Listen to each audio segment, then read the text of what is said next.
and welcome back to our channel.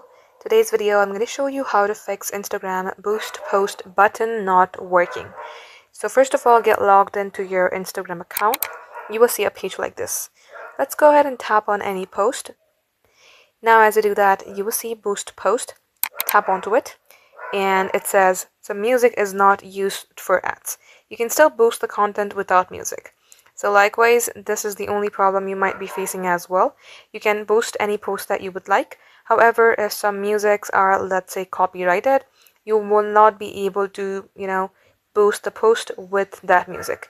So in that case, you can either boost other content, meaning another post, or boost this specific post without the music itself. So you may go ahead, select boost without music, and as you do that, you will be able to boost your post. Let's go ahead and try and boost another post. Let's say we have this right here. We don't have any music here.